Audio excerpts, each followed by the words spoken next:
Bom dia a todos. Eu fiquei muito feliz quando você se referiu que a gente está numa plateia de maioria branca. Por quê que eu vou dizer isso? E fiquei muito feliz quando você falou da parte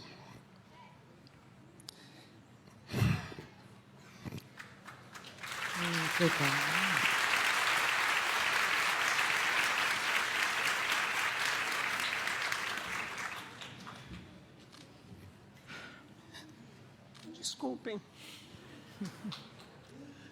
Quando você falou da parte da educação, eu sou de uma região do sul, você já pode imaginar, do sul do Paraná. Quer dizer, eu vim do interior do Paraná, lá do mato, estudar em Curitiba. Tive ontem a palestra das moças sobre a mãe. Me tocou profundamente, que eu sobrevivi e sobrevivo hoje como brasileira, porque tive uma mãe que fez de tudo, passou por tudo que era humilhação, para que nós estudássemos.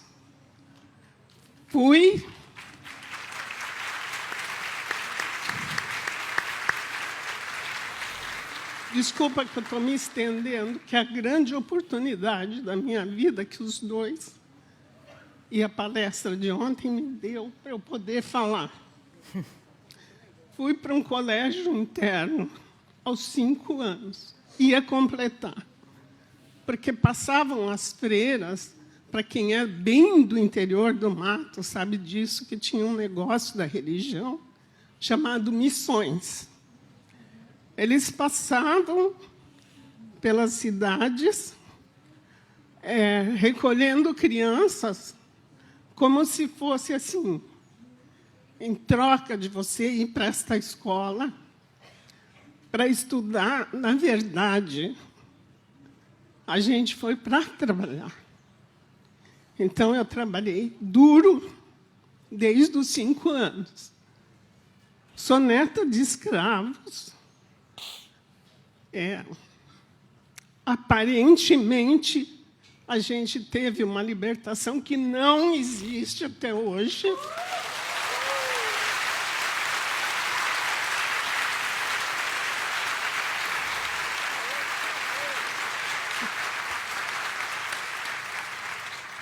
Então, vou ser bem rapidinha. Eu vou contar só uma história que marcou a minha vida. Não vou ser tão rápida assim, porque eu não tenho.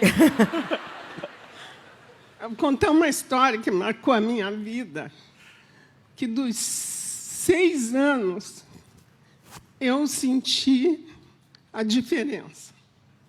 Amadureci aos 6 anos. Que as freiras contavam a seguinte história. Que Jesus, que eu demorei muito para aceitar o tal de Jesus, porque eu era contra tudo e contra quem acreditava também. Então, as freiras contavam a seguinte história, que Jesus, Deus, criou um lago, um rio, e mandou todos tomar banho. Assim, e se banhar na água abençoada daquele maldito rio. Tá? Aí, as pessoas que são brancas é porque eram pessoas trabalhadoras, inteligentes, e chegaram nesse rio, tomaram banho, ficaram brancos. Nós, como negros, somos preguiçosos, e não é verdade, porque esse país vive hoje porque meus antepassados deram condição toda.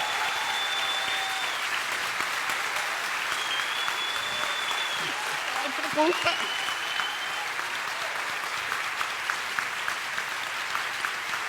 Calma, fica.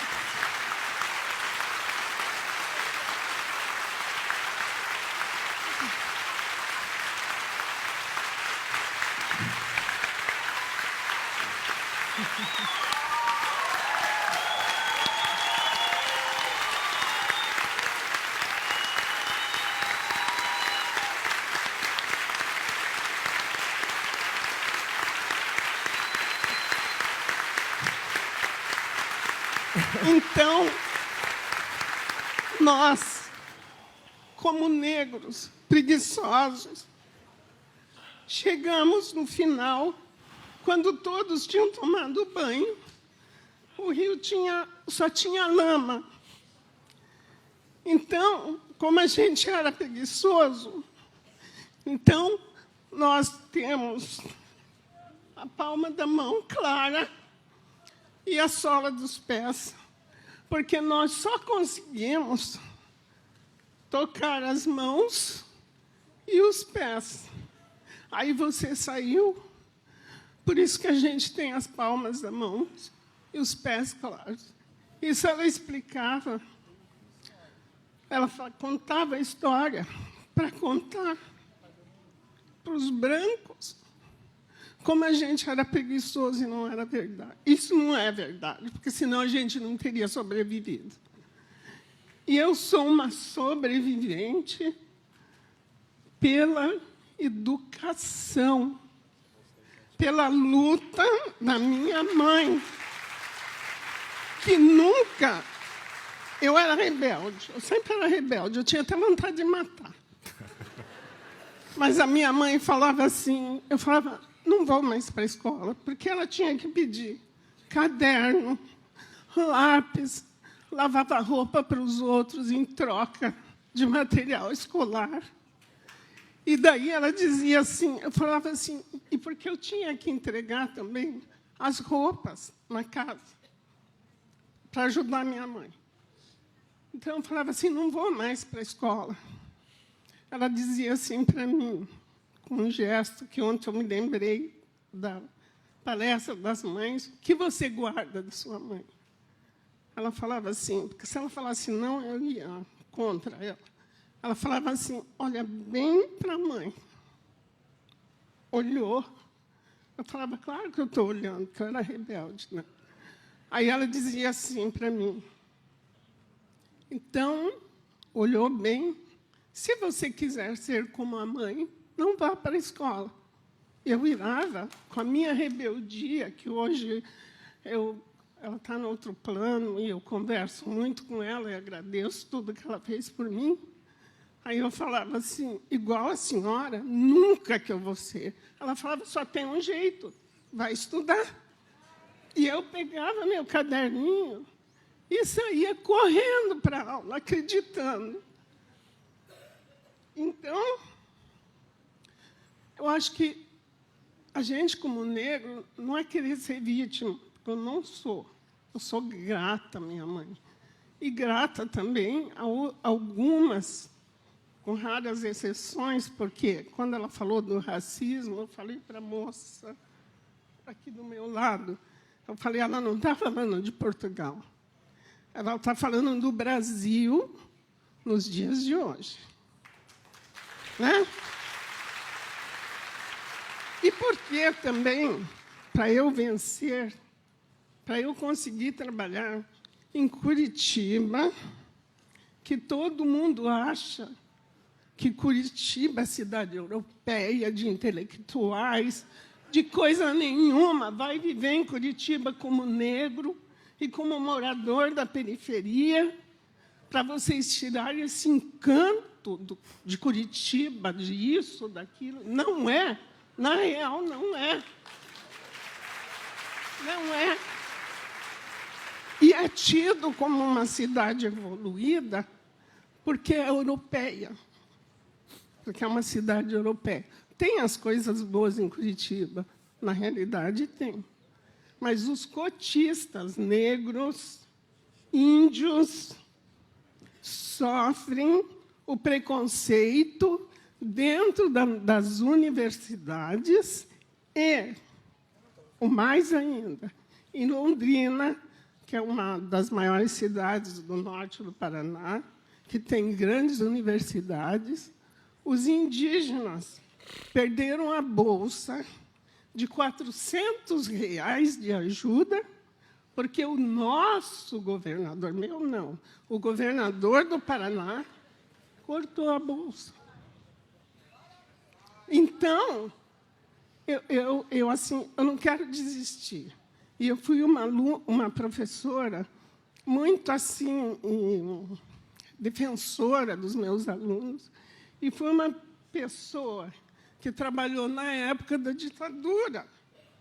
Então, como eu falava com os meus alunos, como eu falava, às vezes, professora, porque eu não quero mais, porque isso, porque eu falava, não. Aí eu contava a minha história para eles, não como miséria, como sofredora.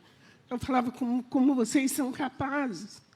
Você tem 2 olhos, 2 braços, você pensa, você quer ser respeitado, seja melhor que ele, estude, que ele vai precisar de você e ele vai te respeitar. E eu era considerada, na minha escola, como subversiva, porque eu passava isso para as crianças. Então, é isso que eu tenho que falar, que a minha história é longa, mas eu, com todo o preconceito, com todas as coisas, venci. Estudo até hoje. Aí as pessoas falam, mas por que você quer? Não, é porque eu quero, é para a minha cabeça. Eu quero raciocinar. Eu quero saber o que eu estou lendo, o que está acontecendo com o meu país, o que está acontecendo comigo. Obrigada.